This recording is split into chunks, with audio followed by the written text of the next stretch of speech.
영끌족이라는 그런 신조어를 들어보신 적 있으십니까? 네, 그렇죠. 요즘 뉴스에 많이 나옵니다. 그 내 집 마련을 위해서 그 대출을 영혼까지 끌어모은 그런 사람들의 그런 줄임말인데, 한창 이렇게 그 부동산 경기가 가열이 되면서 지금 집을 못 사면 평생 못 산다 이렇게 생각을 해서 자기가 할 수 있는 그 모든 수단들을 다 가용해서 뭐 신용대출, 마이너스 통장, 뭐 주택담보대출 이런 것들을 몽땅 다 이렇게 동원해서 이렇게 돈을 빌려서 집을 산 사람들을 말합니다. 요즘 이들이 정말 비명을 지르고 있다라고 합니다. 대출을 할 때 그 당시에는 이제 금리가 그렇게 높지 않았기 때문에 조금이라도 그 대출한 금액에 대한 이자를 적게 내기 위해서, 그러니까 그 현재 금리에 따라서 이렇게 이자율이 정해지는 변동 금리로 이렇게 다들 대출을 했는데, 이게 이제 기준 금리가 이렇게 계속 올라가면서 이렇게 이자 부담이 커지자 정말 죽을 지경이다라고 이렇게 합니다. 금리가 뭐 지금 5%대인데 이게 계속 올라갈 전망을 이렇게 보이고 있기 때문에 이 빚을 지고 있는 이 영끌족들의 비명이 갈수록 더 커져갈 것이다 이렇게 말을 합니다. 이렇게 전망을 합니다. 그뿐만이 아니죠. 우리나라 국가 채무가 이제 지금 현재 1,000조 정도 된다고 합니다. 그러니까 이거를 우리 국민 1인당으로 나누면 1인당 약 2천만 원 정도의 빚을 가지고 있는 셈이죠. 나는 빚이 없어라고 한다고 하더라도 우리 국가가 부채를 지고 있는 것이고, 결국은 우리들이 세금으로 어떻게든 메꿔야 할 그런 것이죠. 이 국가 채무는 갈수록 더 늘어날 것이다라고 이렇게 예상을 하니까 우리의 빚도 갈수록 더 늘어나게 되는 것이겠죠. 다들 알게 모르게 이렇게 빚을 지고 있는 것입니다. 예전에 이제 저희 누님이 막내 누나가, 제 누나가 셋이 있는데 막내 누나가 이제 서울에 살고 있는데, 제가 이제 대학을 서울로 이렇게 진학을 하게 되면서 잠시 이제 누나네 집에서 이렇게 신세를 진 적이 있습니다. 그때 이제 누나네가 이렇게 전세를 살고 있었는데, 집주인이 갑자기 어느 날 전세 그 보증금을 올려달라라고 이렇게 해서, 그런데 가지고 있는 돈이 없어서 이제 급하게 돈을 마련하려다 보니까 이제 부모님께 돈을 빌렸습니다. 그리고 이제 시간이 좀 지나서 이렇게 생활도 안정되고 또 돈도 모이고 해서 이렇게 누나네가 이제 빌린 돈을 갚으려고 했습니다. 그런데 그때 저희 부모님께서 그 돈을 받으셨을까요? 안 받으셨을까요? 그렇죠. 받았으면 제가 안 물어보겠죠. 받지 않았습니다. 오히려 그러니까 어렸을 적에 이렇게 잘해주지 못한 것이 미안하다라면서 그냥 주었다, 너희들에게 주었다 이렇게 생각하고, 너희들이 살아가면서 행복하게 살고 또 예수 잘 믿고 살면 그것이 그 빚을 갚는 것이다 이렇게 말씀해 주셨습니다. 아마 우리 모든 부모님들의 마음이 이와 같을 것입니다. 사랑하는 자녀가 빚을 졌다면 어떻게 보면 자기 몸을 팔아서라도 그것을 대신 갚아주려고 하는 마음, 아버지의 마음, 어머니의 마음이죠. 그런데 이 부모님이 자녀를 사랑하는 것처럼 또 자기의 제자들을 아끼고 사랑한 사람이 있었습니다. 바로 오늘 본문에 나오는 엘리사 선지자입니다. 이 엘리사 선지자가 어떤 사람이죠? 이 스승인 엘리야 선지자의 뒤를 이어서 이제 북이스라엘에서 활동한 그런 선지자입니다.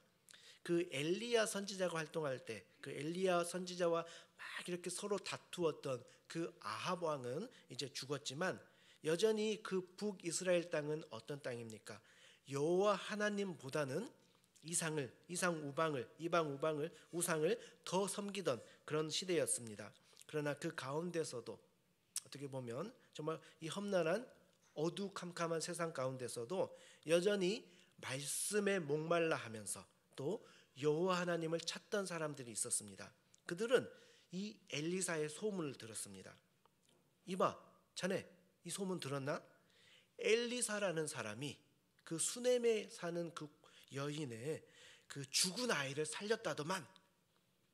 나도 그 이야기를 들었네. 그 사람이 나만 장군의 그 나병도 고쳤다던데 당신 그 이야기 들어보았는가? 그 이야기는 못 들어봤는데 나병도 고치고 죽은 아이도 살린다면 그는 하나님의 사람임에 틀림없네. 맞아. 엘리사는 그 사람은 분명 하나님의 선지자야.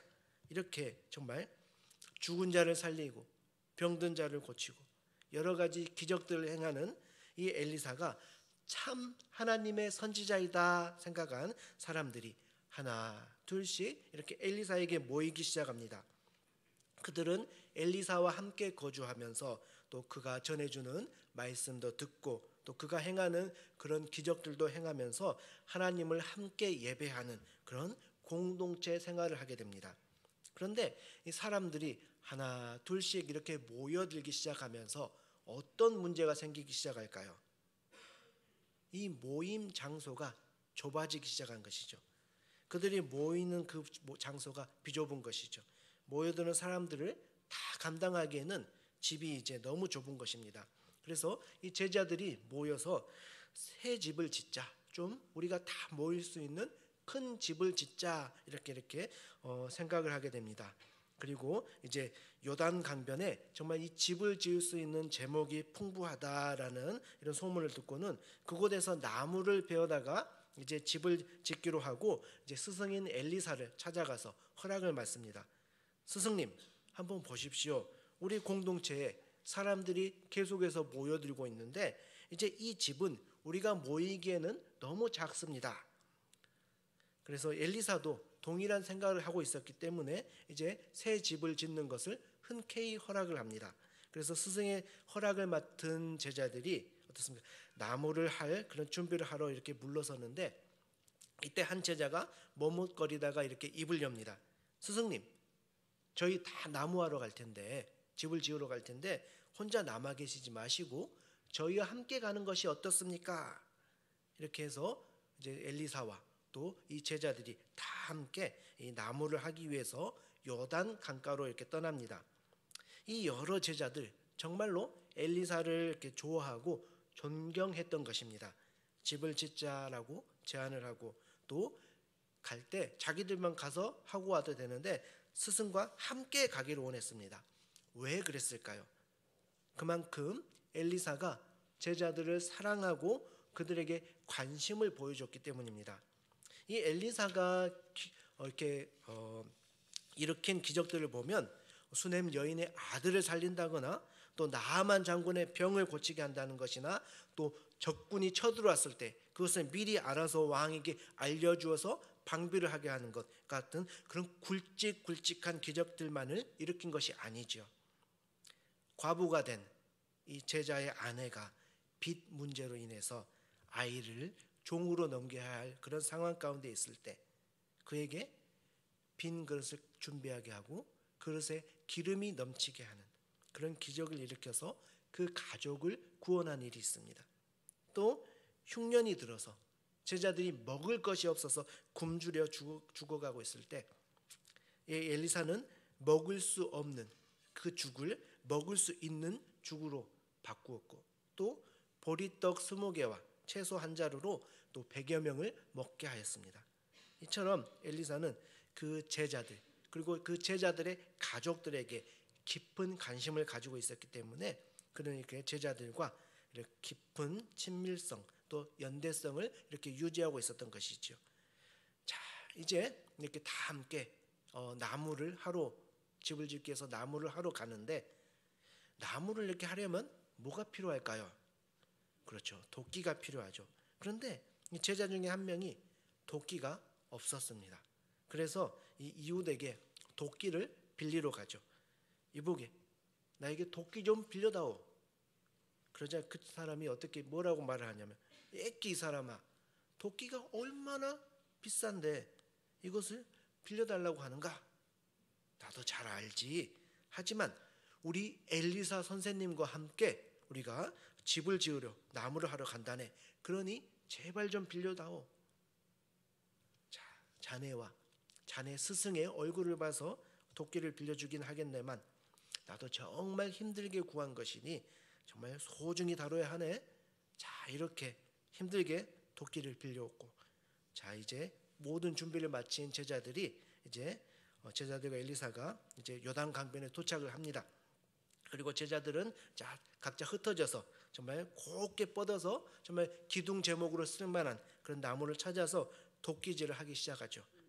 정말 쿵 쿵 쿵 사방에 이 나무 도끼로 나무를 찍는 그 소리만이 퍼지는 가운데 갑자기 외마디 비명 소리가 들립니다. 제자들이 무슨 일인가 두리번 거리다가 정말 울부짖고 있는, 어찌할 바를 모르고 있는 한 제자를 발견합니다.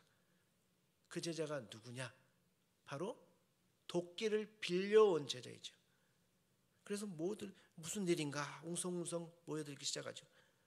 그래서 제자가 이렇게 합니다. 내가 나무를 하는데 이 도끼날이 자루에서 쑥 빠져서 물에 빠져버렸어. 난 어떻게 하면 좋소? 제자들이 그 도끼날을 찾기 위해서 아무리 살펴보지만 물속 깊이 가라앉았는지 보이지가 않습니다. 강이 깊고 물살이 빨라 물속으로 찾으러 갈 수도 없습니다. 아니 저 친구는 이 도끼를 배상할 만한 그런 능력이 안 될 텐데 이거 큰일일세. 저 친구는 도끼값이 없으니 종으로 팔려가야 되는 거 아닌가? 이렇게 제자들이 모여서 웅성웅성거리고 있을 때 엘리사 역시도 무슨 일인가 하고 다가오죠. 이 스승을 발견한 제자가 엘리사를 붙들고 이렇게 외칩니다.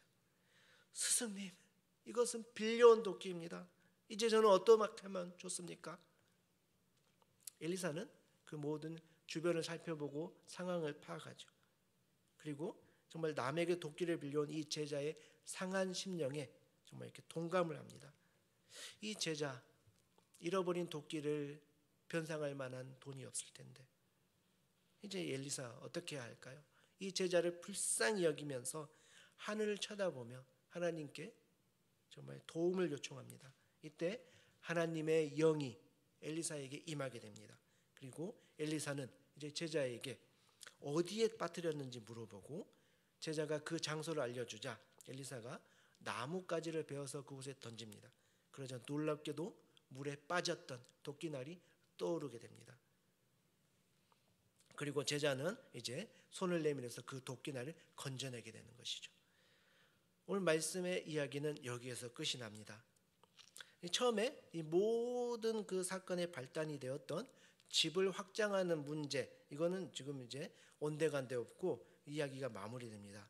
그러니까 이 집을 지금 확장하는 이 문제는 그 관심 바뀌죠. 정작 중요한 문제 뭐냐? 제자가 고난에 빠졌어요. 도끼를 잃어버렸는데 그 도끼를 다시 찾는 그 내용인 것이죠. 이 이야기의 핵심은 바로 이 도끼에 있습니다. 그런데 도대체 이놈의 도끼가 무엇이기에 이것이 뭐길래 이렇게 제자들이 야단법석을 떠는 것일까요?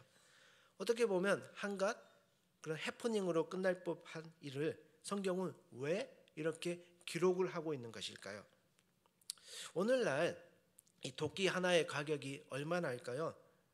제가 인터넷으로 검색을 해보니까 뭐 몇만 원 정도면 아주 쓸만한 그런 도끼를 살 수가 있습니다. 오늘날의 시각으로 보면 어떻습니까? 제자가 그냥 도끼를 잃어버렸는데 무언가를 잃어버렸는데 엘리사가 그것을 그냥 찾아준 그런 대수롭지 않은 사건으로 볼 수가 있습니다. 그저 어떻게 보면 그 나아만 장군의 나병을 고쳐준 사건, 그리고 또 이 도단성이 아람 군대에게 포위되었을 때 이 제자의 눈을 열어서 아람 군대를 둘러싼 불말과 불병거를 보게 해준 그 사건, 굵직굵직한 그 사건 사이에 끼어 있는 짤막한 이야기로 생각하기가 쉽습니다. 그런데 이 엘리사 선지자가 활동하던 시기가 언제이냐? 기원전 9세기경입니다. 그러니까 뭐 그 당시 기원전 9세기면 우리나라는 뭐가 있었을까요? 아무것도 없었죠. 삼국시대도 전이니까 철기, 그 당시에 그러니까 이 철기 시대가 시작된 지 얼마 되지 않았기 때문에 이 철을 재련하고 또 다듬어서 그 날을 예리하게 만드는 데는 많은 시간 그리고 엄청 높은 그런 기술이 요구되었던 것입니다. 뿐만 아니라 이 이스라엘이라는 지역은 어떤 지역이냐면 이 철기를 응용하는 기술이 굉장히 뒤떨어져 있던 그런 나라였기 때문에 늘 이 철기를 만들기 위해서는 이 블레셋을 의지하였던 지역입니다. 그렇다면 그 당시 이 쇠도끼, 도끼의 가격이 얼마나 할까요? 뭐 정확한 자료가 없어서 알기는 어렵지만 아마 못해도 오늘날로 따지자면 정말 차 한 대 가격 그 이상은 충분히 나갔으리라 이렇게 추측을 해봅니다. 그러니까 이 제자, 이 도끼를 잃어버린 제자 정말 소스라치게 놀랄 수밖에 없는 것이죠. 더군다나 이 도끼 자기 것도 아니죠. 빌려온 것이죠. 이웃에게 정말 사정해서 힘들게 빌려왔습니다. 그런데 이것을 잃어버렸으니 이제 이 제자는 엄청난 빚을 지게 된 것이죠. 이 출애굽기를 보면 이웃의 것을 빌렸다가 오늘 우리가 출애굽기 22장을 함께 통독을 했는데 거기에 보면 계속 배상에 대한 내용들이 앞부분에 나와 있었죠. 이웃의 것을 잃어버렸다면 그것을 다시 배상을 해줘야 되는데 뭐 2배로, 뭐 4배로, 5배로 이렇게 배상을 해줘야 되는데 그것을 배상할 능력이 없으면 어떻게 해야 됩니까? 자신을 종으로 팔아서라도 이렇게 배상을 해야만 했던 것입니다. 정말 가난해서 도끼가 없어서 도끼를 빌릴 수밖에 없었던 제자는 도끼값을 이제 갚아주기 위해서 정말 종살이를 해야만 하는 그런 상황에 놓이게 된 것이죠. 그러니 이 제자 마음이 어떻습니까? 정말 절망하고 좌절할 수밖에 없는 것이죠. 그런데 그 하나님의 사람 엘리사 선지자가 그 도끼가 떠오르게 합니다. 제자가 지어야 했던 그 빚의 문제를 해결해 준 것이죠. 종살이를 해야만 했는데 그를 자유케 해준 것이죠. 자, 금도끼, 은도끼 이야기 다들 잘 아시죠? 나무꾼이 나무를 하다가 도끼를 연못에 빠뜨렸고 산신령이 나타나서 이 금도끼가 네 도끼냐, 은도끼가 네 도끼냐. 이거 너 참 정직하구나. 자, 금도끼, 은도끼, 쇠도끼 다 가져라. 이런 이야기죠. 다들 잘 아실 텐데 흔히들 이 이야기 우리나라 전래동화로 이렇게 생각을 하는데 이 이야기는 원래 이솝 우화에 나오는 이야기입니다. 그런데 이 금도끼, 은도끼 이야기든 또 이솝 우화 이야기든 또 오늘 본문에 그 엘리사가 이 도끼를 물에 떠오르게 한 이야기든 모든 이 본문 이 주된 모티프가 바로 비슷하죠. 물에 빠진 도끼를 떠오르게 하는 것, 다시 건져내는 것인데 그런데 오늘 본문 교훈을 주기 위해서 만들어낸 이야기가 아니죠. 어떤 우리에게 감동을 주기 위해서 지어낸 이야기가 아닙니다. 오늘 본문은 엘리사 선지자가 활동하던 그 당시에 정말 실제로 일어난 일을 기록한 것이죠. 혹자들은 믿지 않는 사람들은 이런 이야기를 하는 사람도 있습니다. 이 이솝 이야기 그리고 오늘 그 본문의 사건이 비슷하다라면서 이솝 이야기를 본따서 지어낸 이야기가 아니냐, 꾸며낸 이야기가 아니냐 이렇게 의심을 합니다. 그러나 이 이솝은 그리스 사람인데 주전 6세기경 사람이고 엘리사는 주전 9세기경 사람이니까 엘리사가 훨씬 더 전 사람 먼저 살았던 사람이죠. 그러니까 누구의 것을 베꼈다면 오히려 엘리사의 그 기적 이야기를 전해 들은 이솝이 각색해서 꾸며냈다라고 보는 것이 오히려 더 타당할 것입니다. 다시 말하지만 오늘 본문의 사건은 역사의 무대에서 정말 실제로 일어난 그 실화를 바탕으로 하나님께서 당시 이 글을 읽는 독자들에게 주신 말씀입니다. 또 뿐만 아니라 오늘날 이 말씀을 듣고 있는 지금 우리에게 주시는 살아계신 하나님의 말씀이죠. 오늘 본문이 들어있는 이 열왕기상, 열왕기하, 이 열왕기서는 말 그대로 왕들의 이야기입니다. 이 왕들의 이야기 사이에 엘리사의 이야기가 흘러들어가고 있죠. 세상 왕들은 어떻습니까? 정말 눈에 보이는 큰 일들에만 관심을 보입니다. 전쟁을 일으켜서 국토를 넓히고 또 침공하는 그 외세를 막아내는 것, 이런 것들에 혈안이 되어 있죠. 그러다 보니까 이방 나라들과 동맹을 맺고 그들의 온갖 우상들을 받아들입니다. 그러나 이 보이지 않는 왕, 그러나 참 이스라엘의 왕이신 하나님께서는 혼자서 가슴 아파하시는 그 한 사람을 위해서 관심을 보이고 계십니다. 빌려온 값비싼 도끼를 물에 빠뜨려 울부짖고 있는 그 한 사람의 소리를 들으시고 도끼를 떠오르게 하셨습니다. 하나님은 어떻게 보면 그 세상의 왕들은 거들떠 보지도 않는 그 한 명의 울음소리에 귀를 기울이고 계신 것이죠. 하나님께서 보내신 엘리사 선지자를 통해서 그의 필요를 채워주시고 그의 눈물을 그치게 해주셨습니다. 하나님께서 그의 빚 문제를 해결해 주셨습니다. 그 하나님 어떤 분이십니까? 바로 그 옛날 이스라엘 백성들을 이집트의 애굽의 종살이에서 건져내신 하나님이시고, 또 엘리사 선지자를 통하여서 제자의 빚 문제를 해결해 주신 그 하나님이시고, 오늘날에도 우리의 빚 문제를 해결해 주신 분이십니다. 이 세상에서 가장 무서운 빚이 무엇일까요?